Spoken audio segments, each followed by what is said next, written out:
To join our webinar, which will be dedicated to lighting market and current situation in Russia, as well as number of other aspects which would be interesting for the companies which have an intention to visit Interlight 2015, because that's a year when actually many things will happen in this country. And I would like to present myself. My name is Vladimir Gabrielian. I am president of Lighting Business Consulting. And next to me is my partner, Sergey Borovkov. And together we're going to have together with you something like 40 minutes of presentation, which will help you to learn more about the subjects related to lighting market in Russia. And then we'll have about 20 minutes of Q&A session. Good morning, everybody.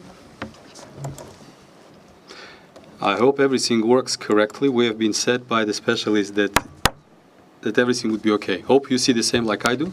So the content of today's presentation and webinar will consist of 5 points. We will talk about situation in Russia and customs union. We will give you some data about lighting market in Russia. We will walk you through legislation related to lighting in Russian customs union. Then we will explain to you why Interlight is the best place for you to start your business or to continue your business in Russia, and then we'll have a Q&A session.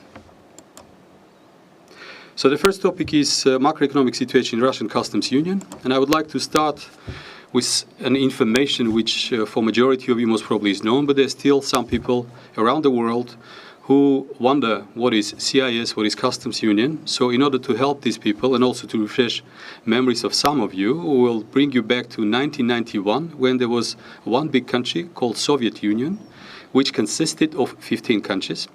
You can see them on our slide. And by the way, one thing I wanted to say, that since we don't have a lot of time and some of the slides have a lot of data and useful information, I will have to go fast, yet don't be afraid that you miss something, because after this webinar, the presentation and the webinar itself will be placed at the site of Messe Frankfurt. So any one of you then later can go over the slides again and to write down or to learn again the information, which now I'll have to give to you quite fast.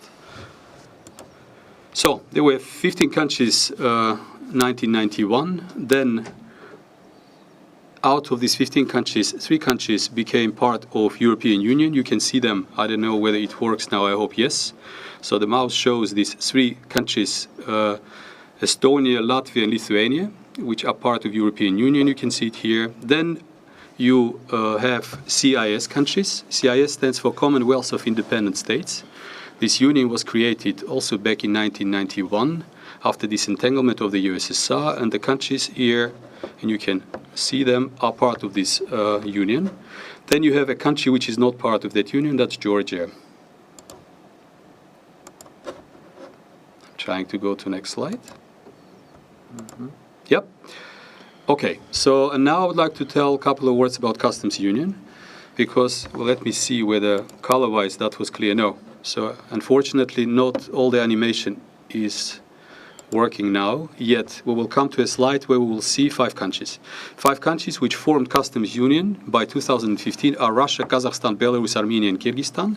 And why we believe it's important for you is that, unlike when we tell about CIS, Commonwealth of Independent States, these countries are united for certain principles, yet not as close as these 5 countries, which have a common border, which have the same customs code, which have no custom duties, which means that whenever a product of your company is entering, for example, Belarus, it can easily travel to Kazakhstan and nothing will be paid. And in other words as well, so once a product which is representing your company is entering one of the countries of customs union, then immediately you are actually entering the market of 5 countries.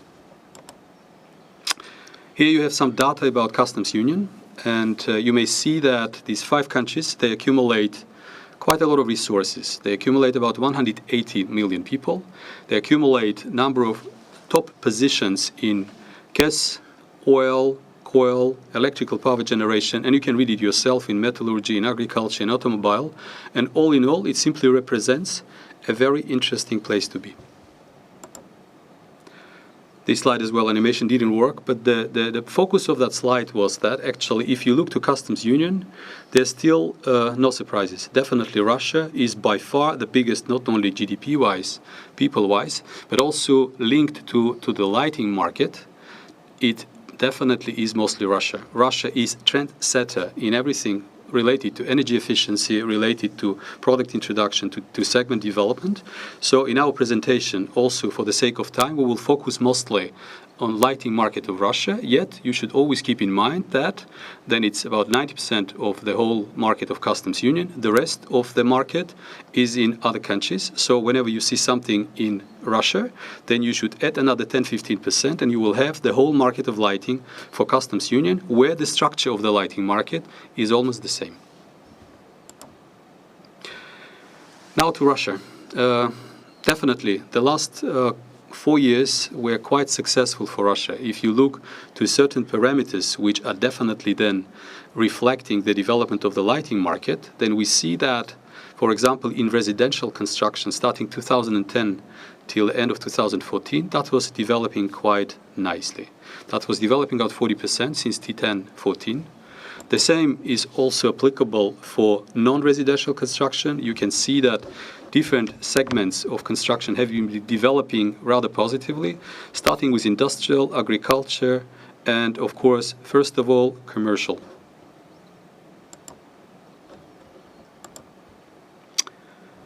Another parameter which definitely helps to promote energy efficient lighting are electricity prices. The predictions of Ministry of Economic Development and the Ministry of Energy are such that it will grow. So the price, despite the fact that if you compare that to the prices in Western Europe, are not so high, but they're still high if you compare also to the wages which are being paid in Russia.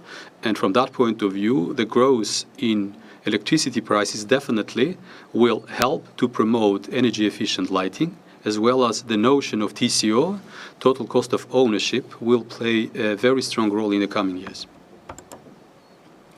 Ruble exchange rate, that also I think is relevant for majority of you, since your products are produced outside of Russia, and then definitely when you trade with Russia, it will be either in dollars or in euros.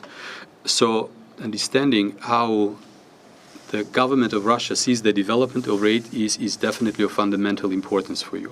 So these were predictions of how ruble US dollar rate will develop till 2017, and you see that in end of 2014 it actually went up twice. That was partly because of sanctions against Russian Federation. I will touch upon that subject in a couple of slides. That was because economy in Russia started to deteriorate already somewhere in 2014. Yet we also see that the biggest hit was taken by Russia end of 2014, and as a good sign of early recovery for 2015 already is that the rate which you see here, predicted on the level of 60 by majority of economists in the beginning of the year, is currently on the level of 50 rubles per US dollar, which means that that's already 20% better than that was predicted. And actually, when we look into the prediction of 2017, we do believe that as well the recovery of the economy will be faster than originally predicted end of last year, and I will come to that in a slide. I'm here. So actually, that's a slide which describes how the macroeconomic situation in Russia is predicted to develop.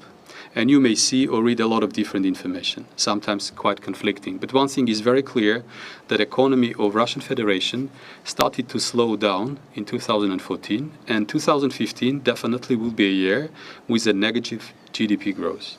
Some of the sources say that this negative development can go up to minus 4.2, 4.5.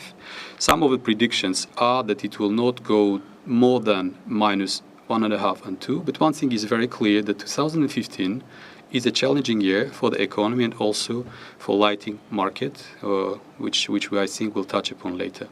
But in all these predictions, it's very clear that after quite a dramatic year for the economy and lighting market 2015, we do expect that 2016 will show a growth. Again, different sources show different growth. The data we are showing here is from the Ministry of Economic Development of Russian Federation. Some of the sources show moderate growth, 0.5, 0.7%. Some of them are quite bold, showing the growth of more than 2.5. Yet, as I said, there are so many sources that it's very difficult to build on these predictions. But one thing is very clear, and I will repeat it.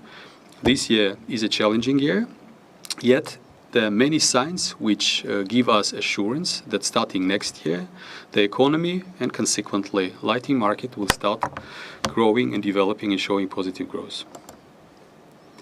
Sanctions. I think that's one of the topics which definitely was of interest. Prior to webinar, we got a lot of questions. I think we'll come to them later, but many of them have been linked to the fact that there's sanctions against Russia.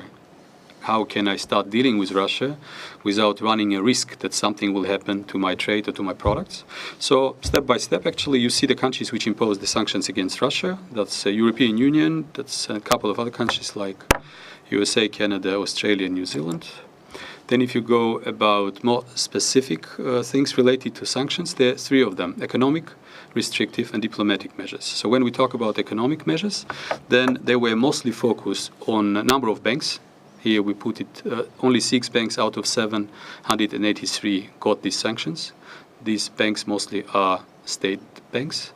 Then there are 3 energy companies which have issues thanks to sanctions, and 12 defense companies. When we talk about restrictive measures, these mostly were linked to certain personalities, either part of the government or certain oligarchs, and then you see that their assets were frozen and they got some visa bans and some diplomatic measures, which I think also are taking place every now and then.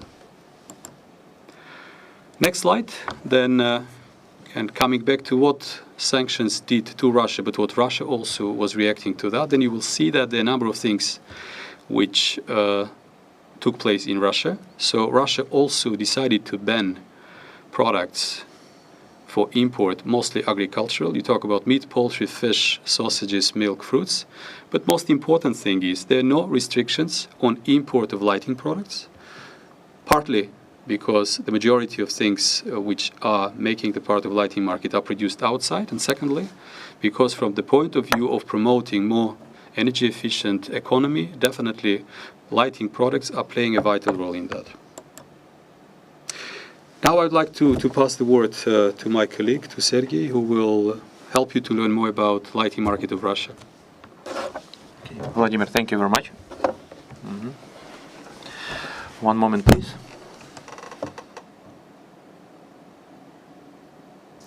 Once again, good afternoon, good morning, good evening, everyone. So, and now we have come to the topic on lighting market in Russia, and let me present first of all the major numbers on the lamps market 2011-2014.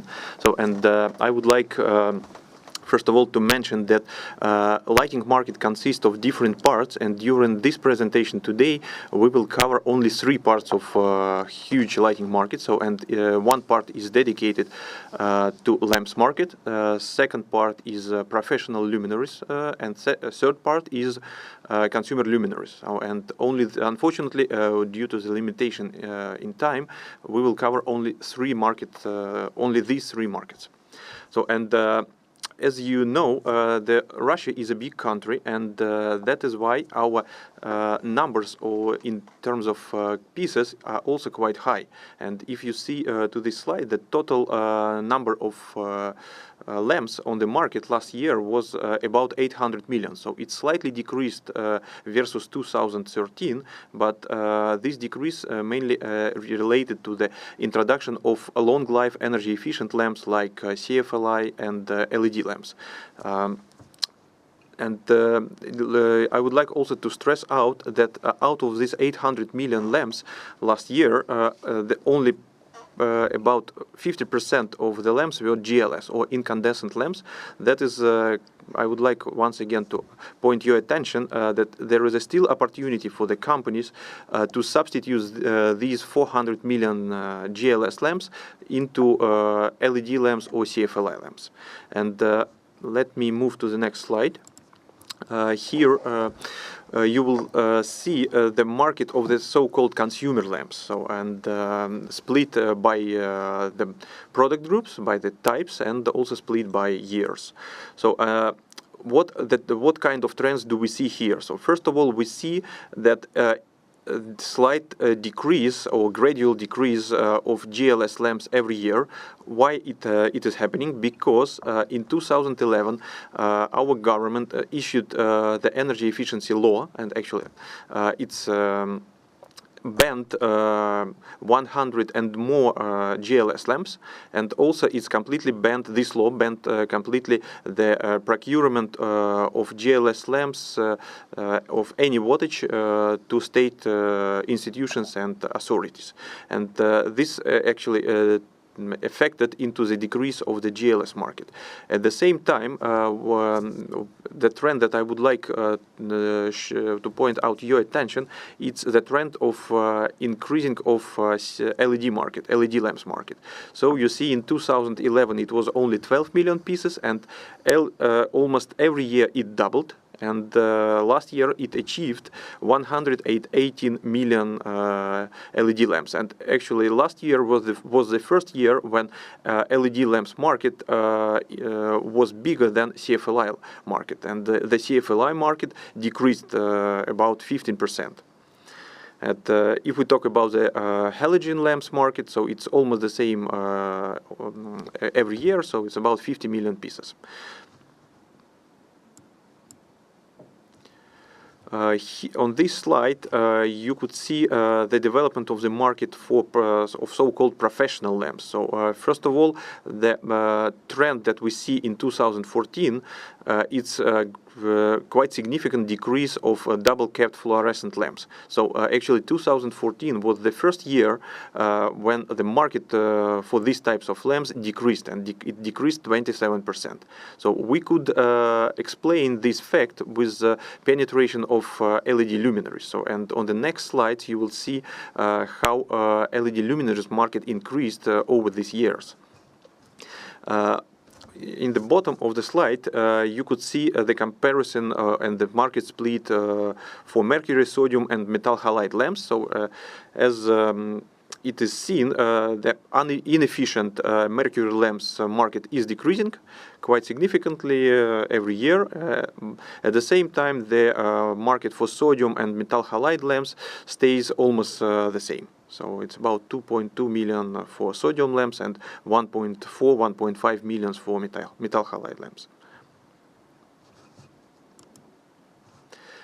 And here, as Vladimir told, our economy would be recovering. So, and here on this slide we present our forecast on the development of the lamps market. And the trend of decreasing GLS lamps market will continue. So, and we will see the gradual decrease GLS market to 350 millions in 2017. At the same time, there would be increase for LED lamps. It will be not so, we do not expect that it would be 3-digit growth, but at least it will be 2-digit growth every year. So, and in 2017, LED markets will achieve 180 million pieces. CFLI lamps would continue to decrease. And that's a trend already, because the prices for LED lamps are going down, and we expect that they would be equal in the nearest future.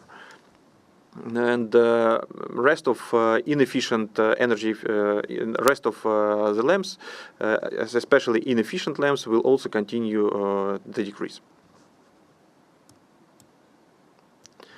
This slide is about professional luminaries market development, and what we could see here. So the first trend that is clearly seen from this slide, that the share of LED luminaries and the quantity of LED luminaries is increasing quite significantly almost every year. So it's about 100% every year. There was an increase in 2011, 2013. In 2014 was a difficult year for Russian economy, and actually even since the beginning of the year, majority of the governmentally financed project were frozen, and commercial project also as well were frozen, and that is why we see the decrease of the market, overall decrease of the market. LED luminaries market slightly increased, but overall the market decreased.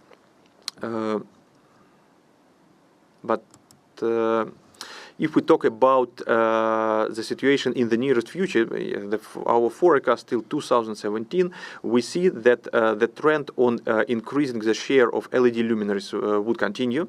So, and actually, as I already told in lamps, the increase would be not 3-digit growth, but double-digit growth it would be, definitely. At the same time, the share of traditional luminaries will stay within next 2 years almost the same. So it would be 19 or 20 million pieces every year. So that's how our market would see. But what you could see here, that the market is recovering. So, and the recovery would be stronger in 2017. Consumer luminaries market.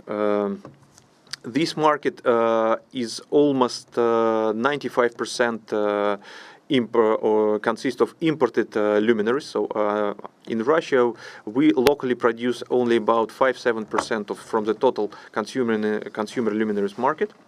And you see that actually there was a big growth over the past years, every year. So the consumer luminaries market grew. And this growth will continue in the nearest future. So you see the numbers are growing up. So that's actually, we could explain that residential market, the construction market, actually is supported by the government. So the government has a special program on financing the building of the residential areas, and that actually influences on the consumer luminaries market.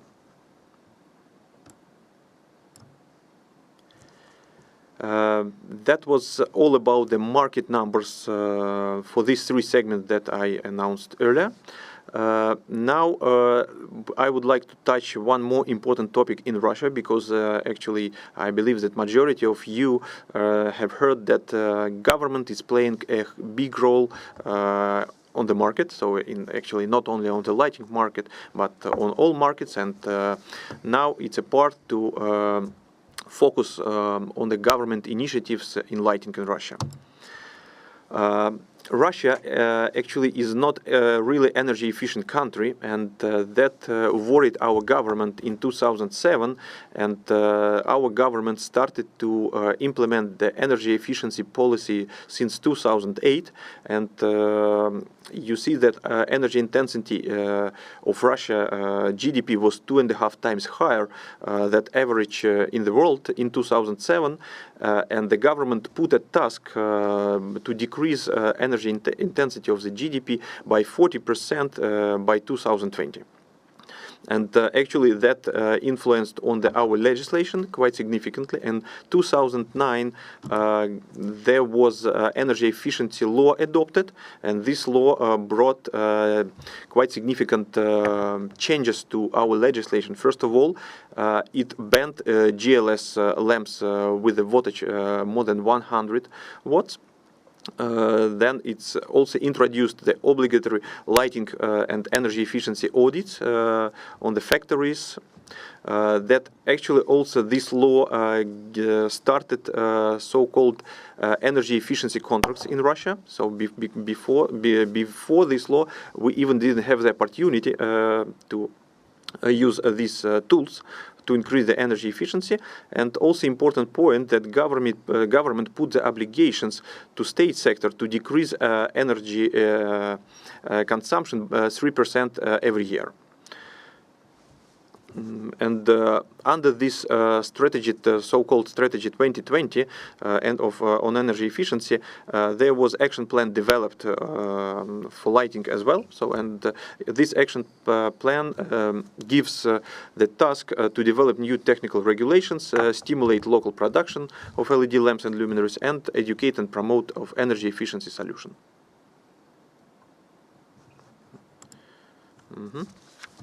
These slides, actually, you will have the opportunity to see it in details after our presentation, because there are too many numbers on this slide. I will not read all of them, but this slide says that the government put clear targets to our consumers, private and professional consumers, to increase energy efficiency. So, and certain KPIs were set up.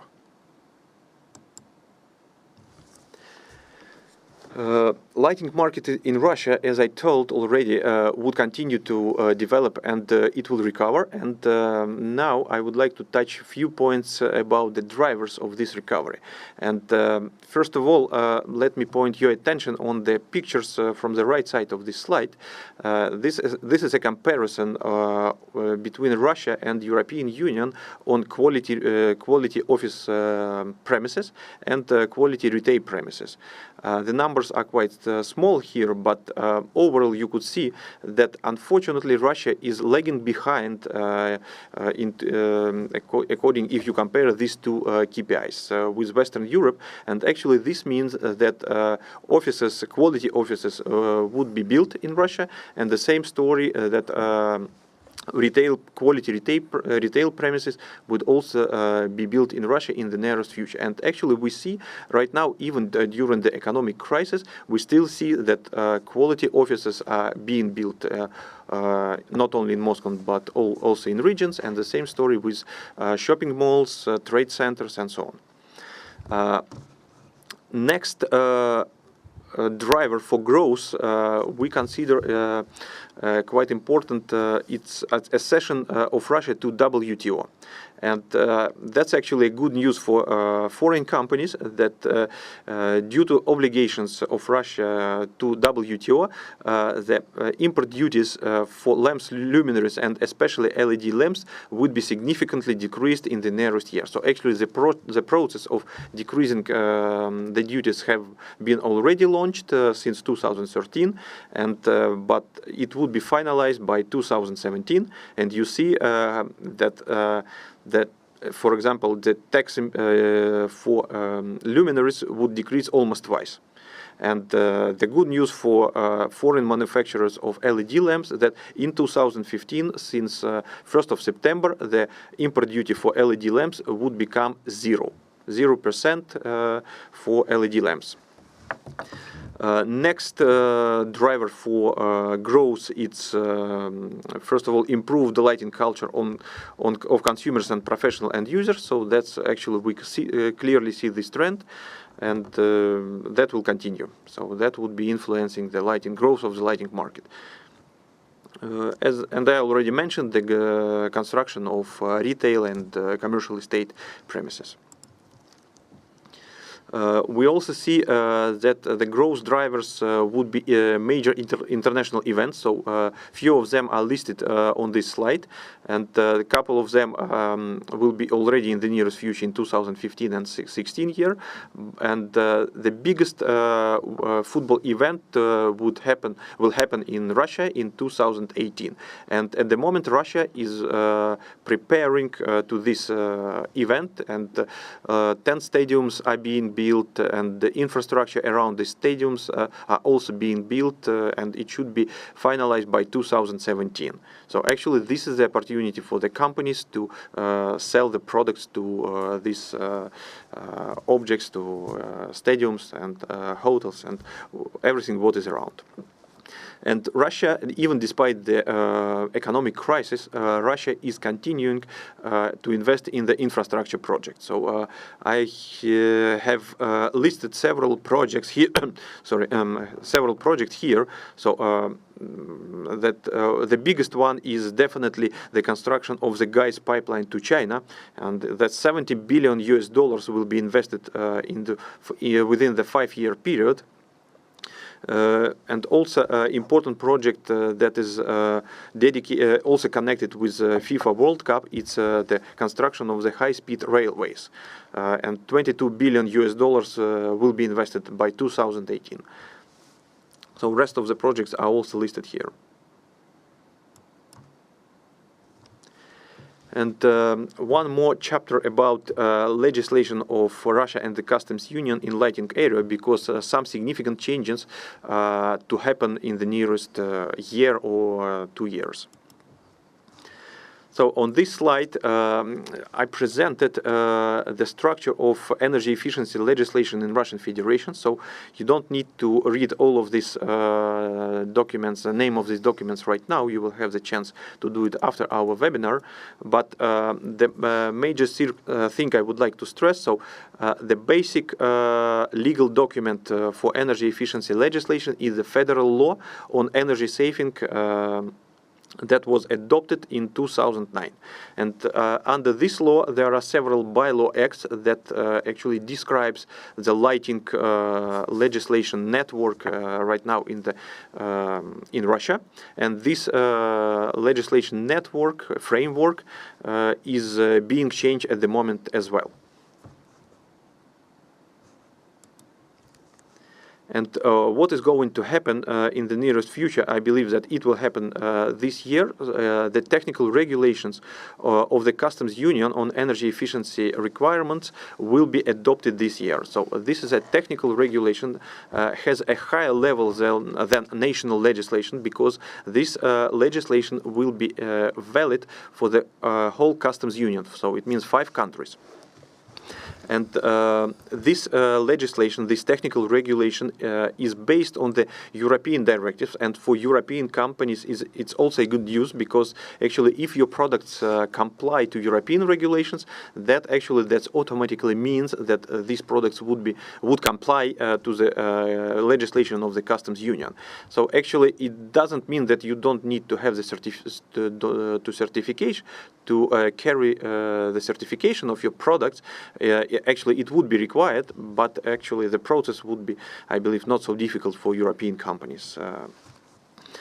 And introduction of this legislation will influence our national legal acts. Actually, first of all, the new energy efficiency label would be introduced, and it would be the same as in European Union, and it's also the good news for European companies. And last slide on governmental incentives and governmental policy in terms of energy efficiency. So here I'm presenting the few documents that are already valid right now, and these documents helps lighting companies to sell more energy efficiency products on the market. So first of all, it's order of Ministry of Economic Development. This order gives certain criteria that everything what is purchased in lighting should be at least 5% LED based. It should be LED technology. The second document, also important for the manufacturers who are localized, who has a local production in Russia, that if you produce products locally, that your products could have 15% price preferences in governmental and state tenders. And the third document that is also going to influence the lighting market, it's not yet adopted, but it's already drafted. It's the amendment to governmental decree on state purchasing. So according to this draft document, there should be old and inefficient technologies banned for the state procurement, like fluorescent lamps, standard colors, like electromagnetic ballasts, mercury lamps, and other products. So unfortunately, I could not give you the exact date when this document would be adopted, but it's under intensive discussion between the ministry at the moment.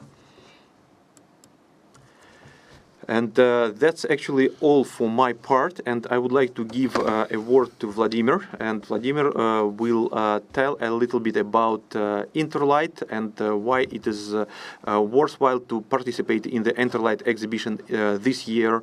Vladimir? Thank you, Sergey. Good. I think we are coming now to the most exciting part of our presentation, to help you to learn why Interlight is the base entry point for your company to come into Russian Customs Union. I bet you already heard about that or read about that, but I think just to refresh your memory that Interlight is the biggest lighting event, not only for Russia, not only for Russian seas, but to all lighting companies in Eastern Europe. That's being visited, if we look to the data from 2014, by companies from 24 countries, almost all over the world. The number of visitors is close to 30,000.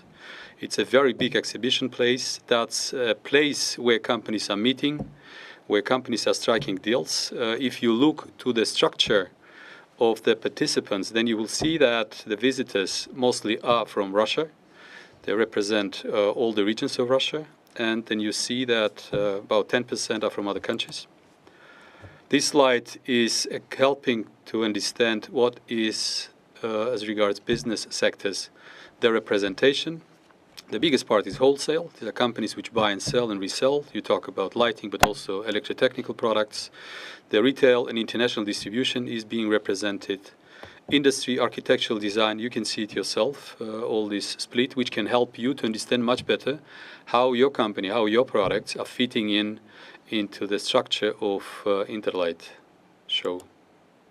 Next one is about area of responsibility of trade visitors, and I think that's quite remarkable because you will see that about 30% of the visitors are decision makers of the top level. These are either owners of the companies or CEOs which are making decisions, and that I think is encouraging very much because you will talk to a person who is making decision on spot.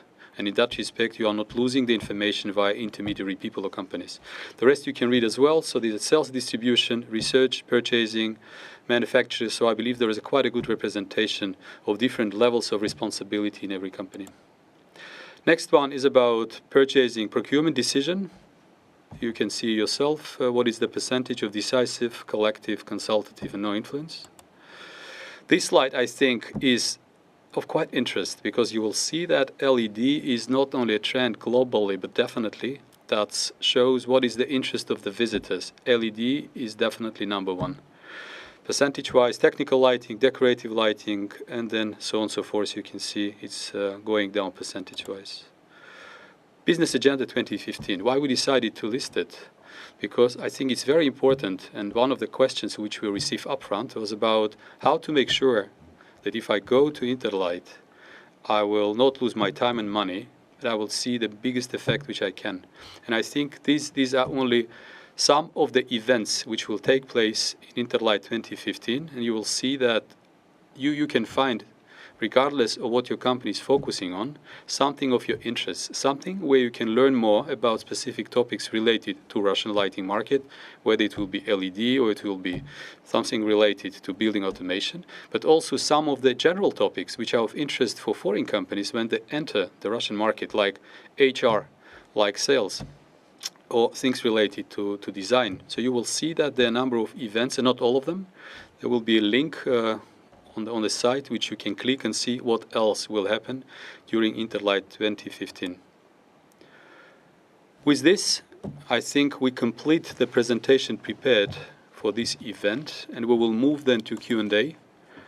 And I think we will start first with a couple of questions which we got up front, which we called Myth About the Russian Market. And I believe that either we answered already by the presentation, or I will try to give more details to this question. Myth number one was that sanctions imposed to Russia will block any business interaction. I hope we gave you more data about what sanctions are doing, how they can block or not any interaction with Russia. But one thing is very clear. Lighting has nothing to do with sanctions.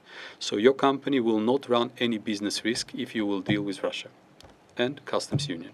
Myth number two, Russia is facing an economic crisis. That's true. It's not a myth. And I think we proved that to you as well, figure-wise, that the economic crisis started in Russia already in 2014. It's deepening very much in 2015. And we clearly understand that we will have the downwards trend this year. Yet it's also quite clear that certain signs, which already in the beginning of the year started to show the trend, are quite simple. That by the end of the year and starting next year, we will start growing up again in Russia, which also then will have a positive effect to lighting market of Russia. And I think for majority of you who are thinking, shall I start planning my trip to Russia? Shall I plan my taking part in Interlight? One thing is very clear. Interlight 2015 takes place in the end of the year, which means that taking part this year, you are preparing to be part of the growth which will start next year and will follow.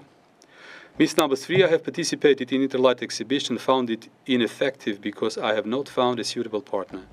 Well, also judging from our experience, because we are visiting many exhibitions, one thing is very clear. If you bought a stand and you stand on your stand, you will definitely not hit all the points which can help you to be successful, because Interlight is a very big exhibition. I already gave you the data as regards how many people are visiting, how many stands are there. So it's very difficult to really attract the attention of the right parties. But I think that's also, if you will go back to the slide which I showed, giving you more data about what kind of business activities are being planned by Messe Frankfurt during Interlight, and we are part of some of these events which are focused on how to help your company to really go to the places or to the events where companies which may be looking for a partnership with you or where they would like to buy the products discussion can take place. So our advice is, please plan active participation in the events which Messe Frankfurt will organize this year, because by this you definitely increase the chances of your success. Last but not the least, myth number 4, during the crisis it's better to wait and not to enter the market. Yeah, I think that's true. That's correct. And from that point of view, actually, if you are only planning to enter Russian market, then you actually didn't take any risk already last year. However, I do believe that many of you will agree with me. Crisis usually is the best place and time to enter the market, because during crisis, many things become cheaper. You have seen that already, that ruble, dollar-wise, I think prices, unfortunately for Russians, went up. But it's also very clear that certain products are not produced in Russia. And from that point of view, these products anyway will be sold. We also said that many things are happening in Russia as regards the lighting culture. So total cost of ownership, if your product is advanced, if you can prove that by paying a higher price, you can anyway benefit faster. So total cost of ownership, investment will be recovered faster than, for example, a locally made product. You have more chances to really do it. Plus, if you plan to have your representation in Russia, then it means that you can buy cheaper good people. Then you can also rent cheaper the offices. So I would rather say that crisis is the best time to enter the market, because you will do it cheaper than if you do it when the market is on the growth. I think with this I look to Sergey. I think we covered all the fixed questions which we had, and we'll be absolutely happy now to move to the questions which are coming to us from, now I go back, sorry, which are coming from the right side. Give us a couple of seconds, we need some technical assistance. So you can see both of us, me and Sergey. Very good. And then I look to Sergey. What will be the first question? Actually, the first question, let it be the question about Russian LED. Russian LED maker companies, about import of the components. So actually, in Russia, there are almost no production of LED lamps. So according to our data, only less than 1% of the LED lamps are produced locally in Russia. And it means that 99% of LED lamps as a finished products is imported to Russia Federation. So, and actually, if you return back to my slides, you would see that since 1st of September, this import would become even cheaper than it's right now. So that was the first question. The second one, so actually there were a lot of questions from Marina Yakola, but I believe we have answered many of them. Challenge me, Sergey. Give me a question I would like to answer. No challenges? Here you are. Okay. The question, Marina, we will come back to your questions later on. A little bit, Caroline Williams, about organizing of speed dating with governmental people at Interlight exhibition. That's a nice question. Nice, because I'm trying to find an answer to that, and that's difficult to do. Speed dating with the government usually is quite a challenge. And we rather prefer to stay away from the government, especially when you talk about business. But that's mostly joking. Yes, I think we can consider what we are developing together with Messe Frankfurt now is an initiative called Business Speed Dating, where we believe that this initiative will help to find faster and easier a company which may be interested in your product or services.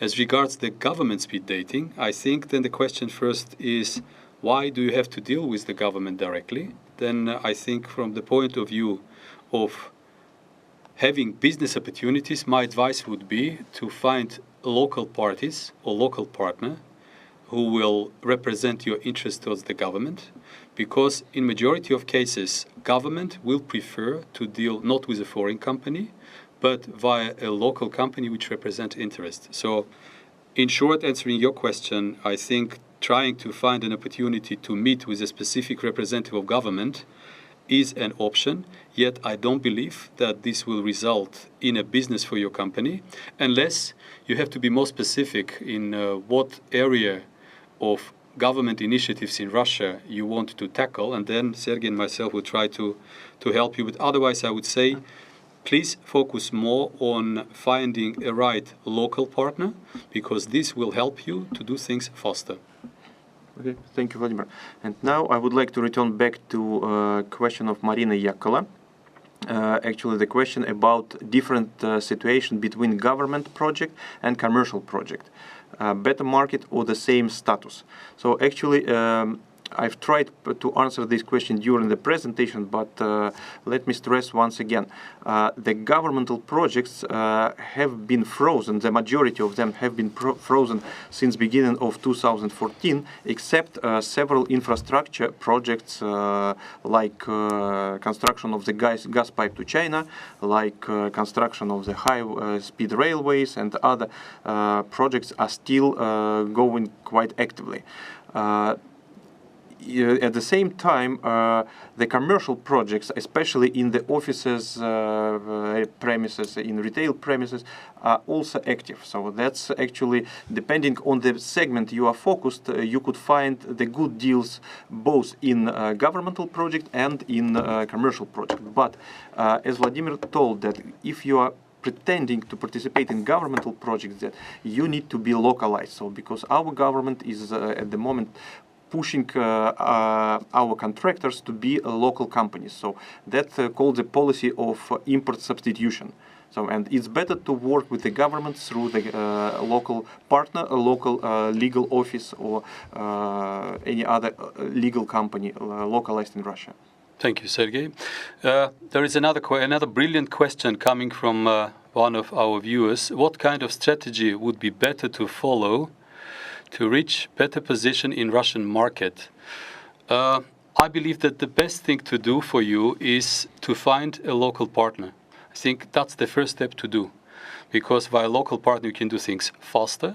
Second thing is, I think prior to that, it's good to understand what the market is all about, because you are all specific. You have different products. Some of them are very competitive, they are unique. Some of them are the same like others are offering. Then the question will be about what is your long strategy. If there is a long strategy your company is envisioning in Russia, then I would say first step is to find a party or partner to start doing things, to start importing your products, selling them, because it's cheaper than if you will start doing things yourself.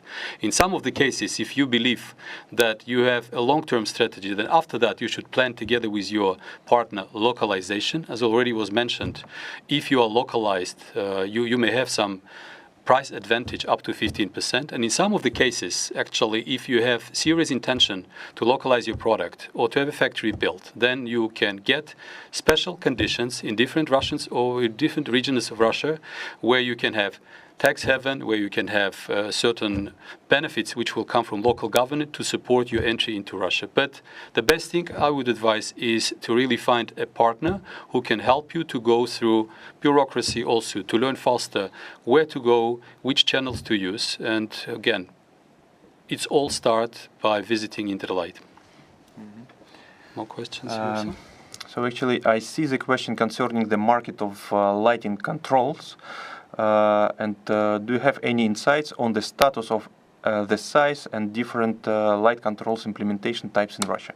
Oh, actually, that's also a great question. What I like to stress that this question is rather hard to answer because this market is growing right now.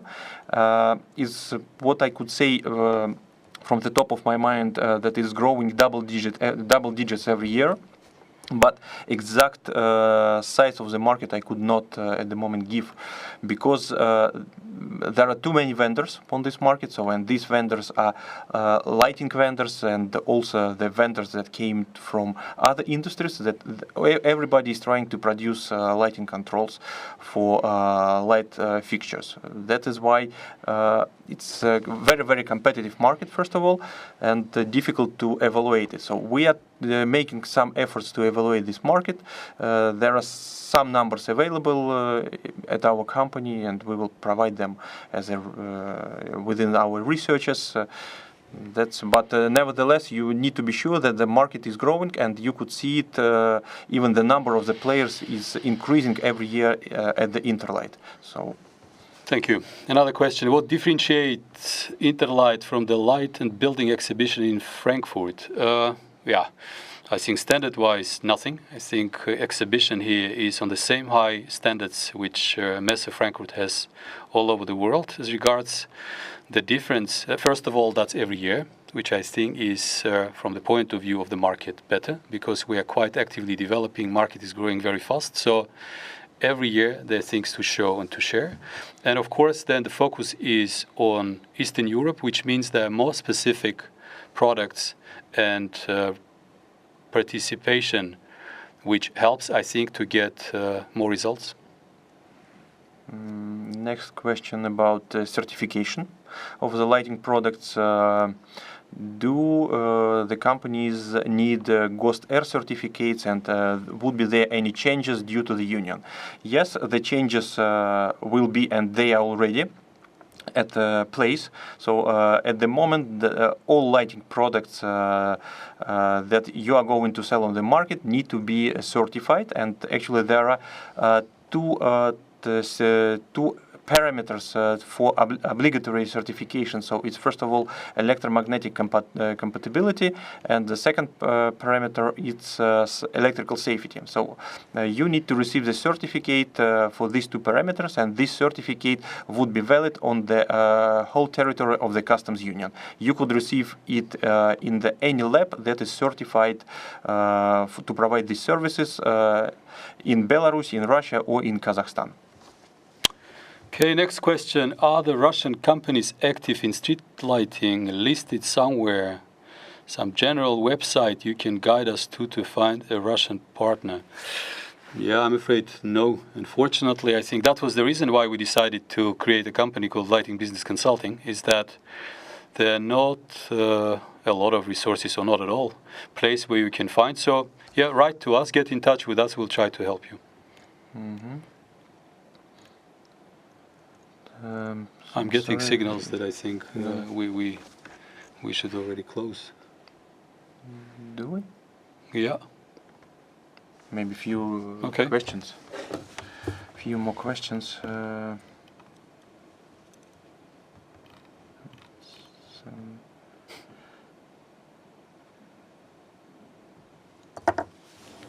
So a question about how to find the right Russian partner. Would it be possible to organize business meetings with agent distributors, local partners? I believe Vladimir have already answered it.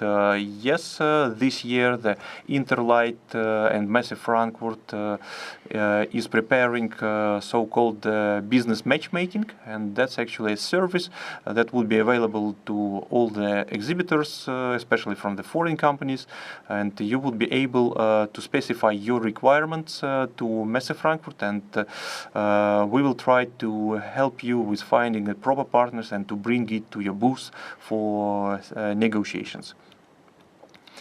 Could you please name 3 to 5 biggest successful and developing Russian LED retrofit companies whose manufacture is not placed in China? I could name One. One or two of them. So first of all, it's Svetlana Optoelektronika, and second one it's Sveta Reserve company. But please take in mind my words about percentage of these companies on the market. So it's less than 1%. The rest of the lamps are imported from China. Yeah, many of them repeating and repeating and repeating. Okay, then I would say that with this, I would like to say thank you very much for your attention. I think that was quite an interesting event for us. I do believe that many of you around the world got some understanding of lighting market in Russia, what's going on, what are the expectations, why you should definitely come to visit us here in Moscow during Interlight. And if there's still questions, please try to get in touch with us. I think on this slide we show different opportunities to do it. We wish you and your companies all the best. We do believe that crisis usually is an opportunity to become stronger and better. And as I said, crisis is the time to do things differently, and this is the time to enter certain markets. Russia is one of them and waiting for you. Thank you very much. Take care and see you in Moscow.